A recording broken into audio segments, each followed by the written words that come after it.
amis démo, bonjour, je suis ravie de vous retrouver sur ma chaîne pour une vidéo un petit peu différente des autres. Ça fait plusieurs mois que je dois la tourner, mais j'attendais d'avoir un petit peu des questions qui ressortaient de nos échanges sur Instagram. En effet, en partageant avec vous mes lectures, mais aussi mon rôle de bêta lectrice, je me suis rendu compte que ça intéressait beaucoup de monde, y compris du point de vue de l'auteur, quoique un tout petit peu moins. Je voulais découper les questions en deux catégories, c'est-à-dire une catégorie bêta lecteur et une catégorie être bêta lu. Et il se trouve que dans la catégorie être bêta lu, c'est-à-dire être auteur et avoir des retours de bêta lecteur, eh bien il n'y a eu qu'une seule question sur ce thème.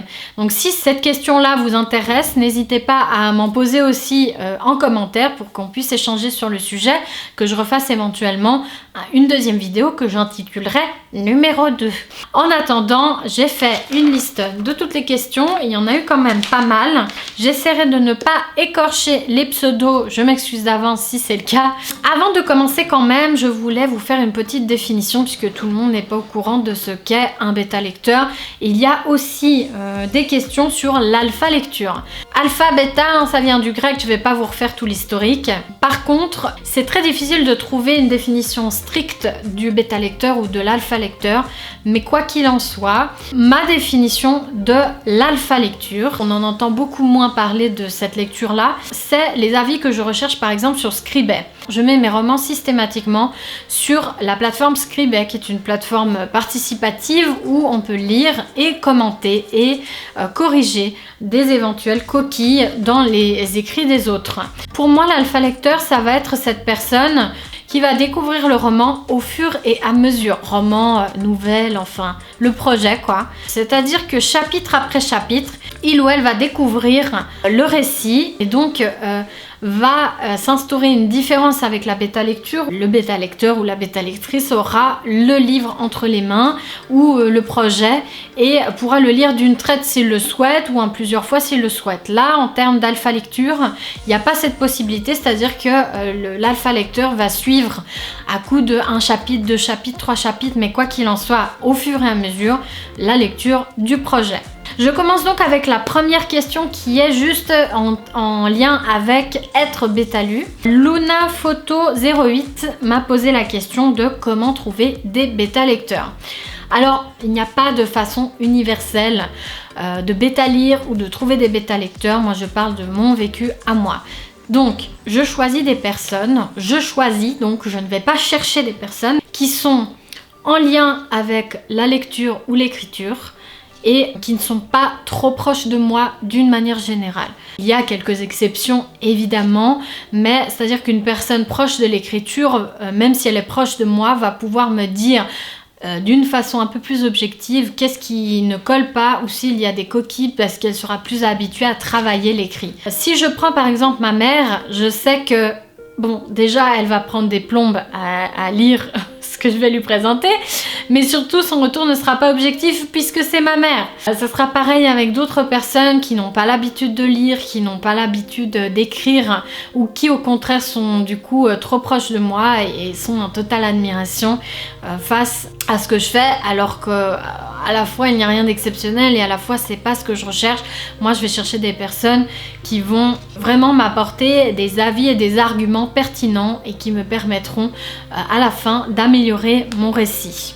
Ensuite, toujours Luna Photo 08 me demande, faut-il avoir une trame? Donc dans la lignée être bêta lecteur, moi personnellement je n'ai pas de trame, c'est-à-dire que je vais ouvrir le manuscrit ou le projet et je vais lire au fur et à mesure. Donc je vais évidemment beaucoup plus me concentrer que pour une lecture normale, bien que depuis que je fais des chroniques littéraires etc, je me concentre beaucoup plus sur mes lectures, je note vraiment ce que j'ai envie de noter et ce qui peut ressortir dans les chroniques, mais c'est encore un exercice différent la bêta lecture parce que là je vais vraiment me concentrer sur la forme et sur le fond, évidemment en fonction de la demande de l'auteur. Il y a des auteurs qui ne demandent pas du tout de retour sur la forme. Alors là, à ce moment-là, je vais juste surligner si je tombe sur des coquilles. Par contre, si j'ai une demande sur le fond et sur la forme, là je vais faire très attention aux formulations. Si j'ai des phrases qui me semblent vraiment pas du tout accessibles, ou si je le formulerai autrement, je vais le mettre.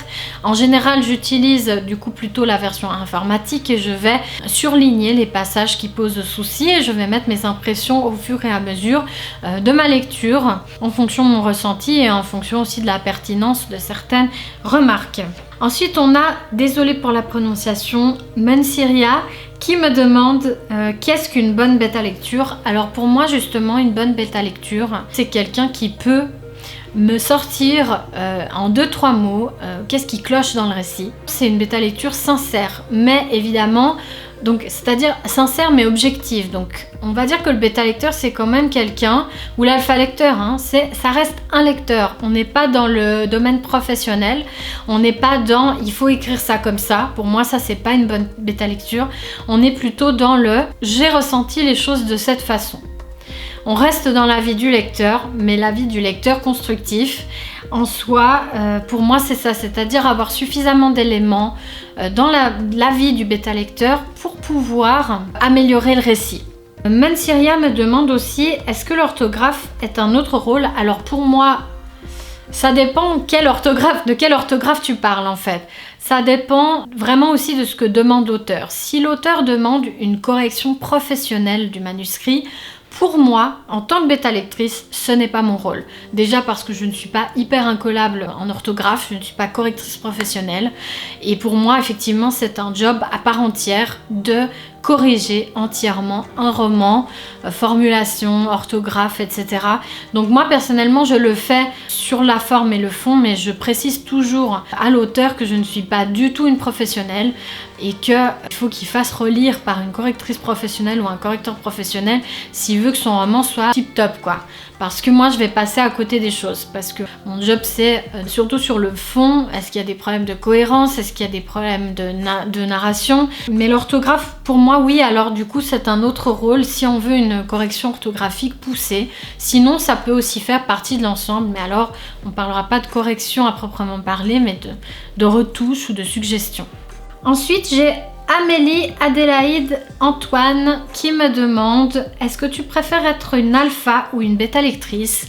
Et j'avoue que je ne sais pas quoi répondre à cette question parce que ce sont deux choses différentes. Ce que j'aime dans l'alpha lecture, c'est de pouvoir découvrir petit à petit, un peu comme une série, comme sous forme d'épisode, le récit de la personne. Il y a un côté beaucoup plus spontané, un côté beaucoup plus immédiat en fait dans l'alpha lecture.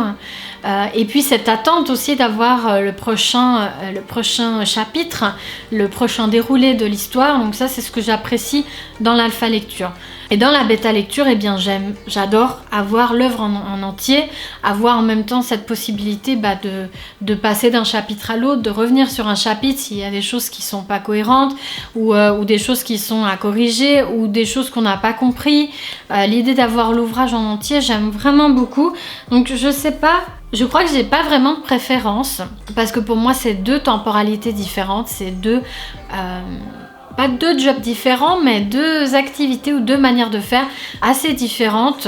Donc voilà, je crois que j'ai répondu à la question. Amélie Adélaïde Antoine me demande encore comment t'organises-tu pour corriger un roman? Code couleur, annotation. Alors, les bêta lectures que j'ai faites, moi j'avais pas de code couleur. Par contre, je surligne effectivement sur la version informatique comme j'ai dit avant et je mets des commentaires pour que l'auteur puisse voir au fur et à mesure aussi ce que moi j'en ai pensé. Oui, j'annote le texte, j'annote des fois même beaucoup le texte parce que entre mes impressions positives, mes impressions négatives entre guillemets, les suggestions et les corrections que je pourrais apporter, à la fin le truc il est gribouillé quoi. J'ai pas vraiment d'organisation à proprement parler, je prends aussi le récit comme il vient, puisque c'est comme ça que l'auteur me le livre en fait. Et puis une autre question encore de Amélie Adélaïde Antoine. Comment arrives-tu à organiser ton temps pour écrire, bêta lire, etc. Eh bien, comme tu le dis, c'est une organisation de ouf. C'est-à-dire que moi, en plus, j'arrive pas à faire plusieurs choses en même temps. Donc, si je suis à fond sur un projet d'écriture, je vais éviter de prendre une bêta lecture parce que c'est quelque chose qui prend beaucoup de temps. Et je sais que je vais pas pouvoir me concentrer dessus de la bonne façon. En général, quand je fais une bêta lecture, je ne fais que ça. Comme quand je suis en train d'écrire, je ne fais que ça. J'ai beaucoup de peine à lire, écrire, chroniquer, faire tout en même temps. Donc, par exemple, les 2 dernières bêta lectures que j'ai eues, la première je l'ai faite en 1 semaine, mais vraiment je m'y suis mis tous les soirs. Et puis la deuxième bêta lecture que j'ai eue, c'était finalement une bêta lecture plutôt lecture et pas vraiment bêta lecture, mais je m'y suis consacrée comme je m'y consacrerais sur un roman que j'allais chroniquer. Selon comment le récit est découpé aussi, je peux me dire, par exemple, je lis un chapitre par soir.